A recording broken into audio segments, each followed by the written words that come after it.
एक बंदा सा ना, तो वो किसी ने घर चला गया रिश्ता मंगने इसने, ते 2 1 घंटे बैठा रहा, उन्होंने गल्ला शल्ला पाना, फिर जे भाई बबल कटे से बबल खाने लगा। तो उसने सोहरा पूछना, हुआ तू बबल ही खाना है? वो आना, जिसने मैं सादा सिगरेट नहीं लबना ना, उसने मैं बबल खाना। सोहरा पूछना, तू सिगरेट भी छीकना है? भाई जिसने मैं भरया सिगरेट ना लब्बा, उसने मैं सादे भी छीकी गिना। तो वो आना, सोहरा है तू वो भरे सिगरेट भी छीकना है? वो आना, जिसले मिगी शीशा ना लब्भे ना, तो उसले मैं भरे सिगरेट छीकना। तो वो आना वाला, तू शीशा भी पीना है? वो आना, जिसले मिगी दारू ना लब्भे, तो उसले मैं शीशा भी पी छोड़ना आना।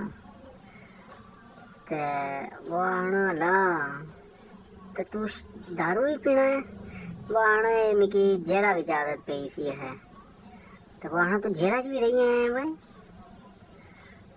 किस तरह रही है तुम, मिगी वाकया सुना। उस है जी छोड़ो रहन दो, क्या सुना वाकया है नहीं, मैं सुनना चाहना कि जेला तू गया से। आना माड़े घर रिश्ता तकने आस्ते आए माड़ा, ते गशने आने जी असा की पसंद नहीं है रिश्ता, असा ना अपनी धी देने। तो फिर उसकी कत्ल करना पिया है। तो उस कत्ल ने जुर्म जो है जड़ा वो जेला गई है। तो वो सोहरा उसने सुनी तो चुप्पी आई गया।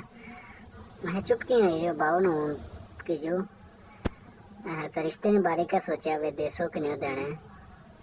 तो हूँ मठियाई होना जी रिश्ता पक्का हो गया।